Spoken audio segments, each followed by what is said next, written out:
Hello दोस्तों, मेरे channel पर आप सभी का फिर से स्वागत है। हाल ही में आई प्रियंका चोपड़ा और रिचर्ड मेडन की scientific fiction spy series Citadel के बारे में सुना होगा। ये series OTT platform Amazon prime video पर शुक्रवार 28 अप्रैल की आधी रात को रिलीज हुई है। ऐसे ही हर शुक्रवार को एक नया एपिसोड स्ट्रीम किया जाएगा। इस तरह 26 मई 2023 तक पूरी सीरीज ओटीटी पर स्ट्रीम होगी। इस सीरीज में आपको रहस्य, रोमांच, झूठ और धोखेबाजी के साथ एक लव स्टोरी भी देखने को मिलेगी।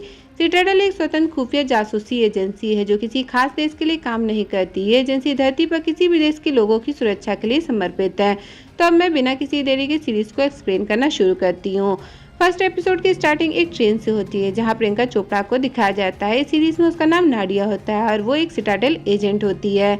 उसे खबर मिलती है कि ट्रेन में एक व्यक्ति अपने बैग में ढेर सारा यूरेनियम लेके जा रहा है। नाडिया उससे जानबूझ के टकराती है और उसका आईडी कार्ड ले लेती है।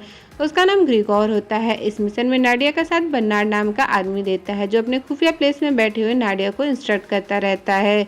इस मिशन में नाडिया के अलावा एक दूसरा सिटाडेल एजेंट मिशन केन भी शामिल होता है, पर नाडिया और मिशन दोनों में ज़्यादा बनती नहीं होती है।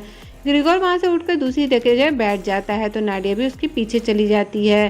ग्रिगोर का एक साथी नाडिया का पीछा करता है तो मिशन उसे पकड़कर बाथरूम ले जाता है और फिर दोनों में तगड़ी फाइट होती है। नाडिया ग्रिगोर को उसका आईडी कार्ड वापस करते हुए बातें करने बैठ जाती है और टेबल के नीचे से गन पॉइंट कर कहती है कि उसके पास जितना यूरेनियम है उसके हवाले कर दे। इस पर ग्रिगोर कहता है कि उसके बैग में कोई यूरेनियम नहीं है और फिर बैग से एक वीडियो निकाल कर दिखाता है कि कैसे बाकी सिटाडेल एजेंट को उन्होंने बुरी तरह से मारा है। ये देख नाडिया इमोशनल हो जाती है। ग्रिगोर बताता है कि ये तो एक ट्रैप था तुम्हें यहाँ तक बुलाकर मारने का। तभी वहाँ बैठे वेटर्स गन निकालकर नाडिया को चारों तरफ से घेर लेते हैं। उधर मेसन उस आदमी को मारकर ट्रेन की खिड़की से बाहर फेंक देता है और फिर नाडिया को बचाने आ जाता है।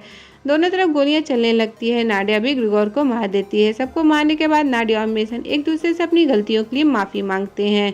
तभी दिखाया जाता है कि ग्रिगोर मरा नहीं, वो एक सिंडिकेट मैनिको बॉम्ब के पिन को खींचकर वहां ब्लास्ट कर देता है। जिस बोगी में नाडिया और मेसन होते हैं वो बोगी पूरी तरह से ब्लास्ट हो जाती है और अंत में मेसन को पानी में तैरते हुए दिखाया जाता है। इसके बाद हमें इटली के एक हॉस्पिटल का सीन दिखाया जाता है जहाँ मेसन बेहोश पड़ा होता है। होश आने पर वो अपने शरीर पर खंजर और गोलियों के कई निशान देखता है, इसलिए हेल्प के लिए चिल्लाता है। डॉक्टर आकर उससे उसका नाम पूछते हैं जो कि उसे याद नहीं होता। फिर डॉक्टर बताते हैं कि उसकी जेब से एक काल नाम का आईडी कार्ड और एंगेजमेंट रिंग मिली है। यहाँ से कहानी 8 साल बाद की दिखाई जाती है जहाँ मेसन अब काल की पहचान के साथ अपनी फैमिली के साथ रह रहा होता है। उसकी फैमिली में उसकी बीवी और एक बेटी होती है, पर मेसन अपनी पुरानी लाइफ से अभी भी नहीं उभर पाया होता है।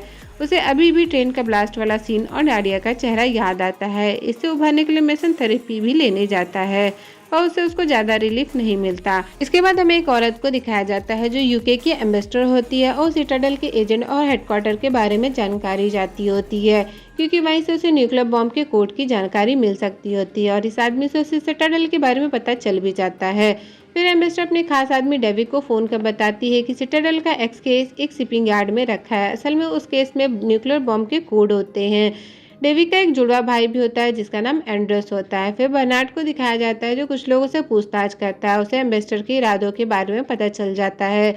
साथ ही ये भी पता चल जाता है कि मेसन केन जिंदा है और अभी उसकी लोकेशन कहाँ पर है।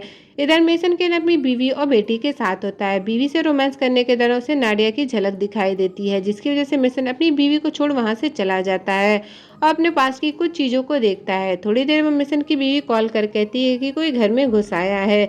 मेसन फौरन भागकर वहां जाता है तो वहां बर्नार्ड उन दोनों को गन पॉइंट कर अपनी गाड़ी में बैठा लेता है और दोनों को बेहोश कर अपनी खुफिया जगह पर ले जाता है। दूसरी तरफ डेविड और एंड्रस उस जगह पहुंच जाते हैं जहां सिटाडेल का एक्स केस होता है। मेसन और उसकी बीवी परेशान होते हैं कि उन्हें यहाँ क्यों लाया गया। तब बर्नार्ड उन्हें बताता है कि उनकी जान को खतरा था इसलिए उन्हें इस तरह यहाँ लाना पड़ा।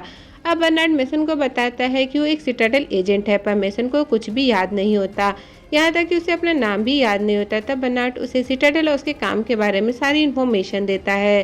बर्नार्ड बताता है कि जब तुम लास्ट मिशन में थे तब किसी गद्दार ने मेंटिकोर नाम की एक एजेंसी को हमारे सभी एजेंट के बारे में इन्फॉर्मेशन दे दी थी। उसके बाद मेंटिकोर हमारे सभी एजेंट को मारने लगे थे। मेंटिकोर भी हमारी तरह एक स्पाई एजेंसी है, पर वो पैसों के लिए कुछ भी करने को तैयार रहते हैं।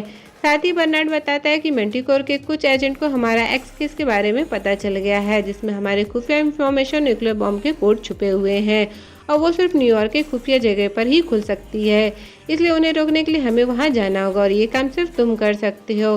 उसके बाद मैं तुम्हें तुम्हारे बारे में सब कुछ बता दूंगा। तब मेसन कहता है कि अब वो एक स्पाई एजेंट नहीं रहा, वो एक नॉर्मल आदमी है। तब बर्नार्ड उसकी तरफ एक चाकू फेंकता है जो उसकी आंख के बिल्कुल सीध में होता है, पर मेसन उसे पकड़ लेता है। उसे यकीन नहीं होता कि उसने ऐसा कैसे कर लिया। फिर बर्नार्ड मेसन को नाडिया के बारे में बताता है कि लास्ट मिशन में वो उसके साथ थी। ट्रेन ब्लास्ट में वो काफ़ी इंजर्ड हो गई थी, उसने हमसे हेल्प मांगी थी पर हम उसकी हेल्प नहीं कर पाए।